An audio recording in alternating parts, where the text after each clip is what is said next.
Good morning. This is Pastor Jason from Kona Faith Center with the word for today. And the word for today is remove. Remove anything that takes the place that King Jesus deserves in my life. This includes myself.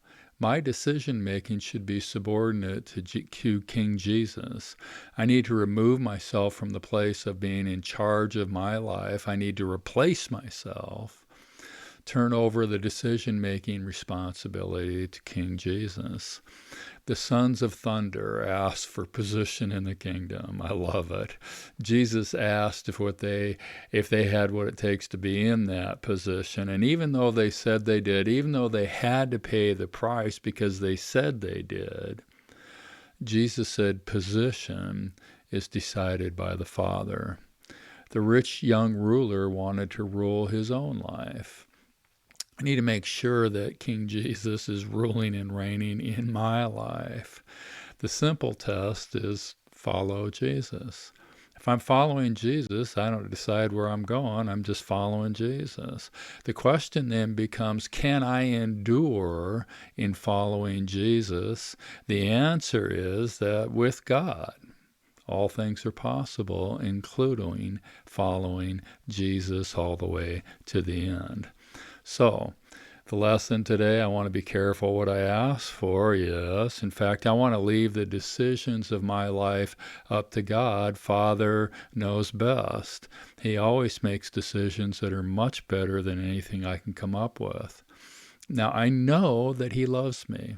I know that he wants what's best for me. I know he wants what's best for not just me, but for mine.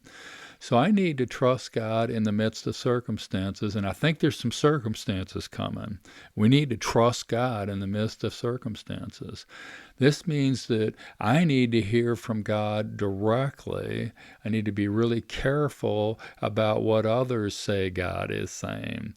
Test the spirits. Now, if God's not talking to me about something, I must not be listening.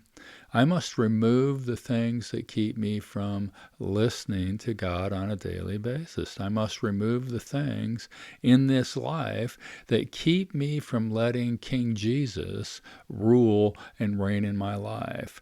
This is the question I should be asking myself each day. What is hindering me? What is stopping me from listening to King Jesus today? What is taking the rightful place of King Jesus ruling and reigning in my life? I must remove those things. I must come to the place of completely trusting King Jesus for everything. I think this place of trusting God for everything is what Jesus meant by receiving the kingdom like a little child. Jesus said the reward for removing the things that keep King Jesus from being in his rightful place in my life are great in the life to come, and they are great in the life that we now live. So the point for today, remove anything that keeps you from following King Jesus today. The word for today is remove. God bless. Check in tomorrow.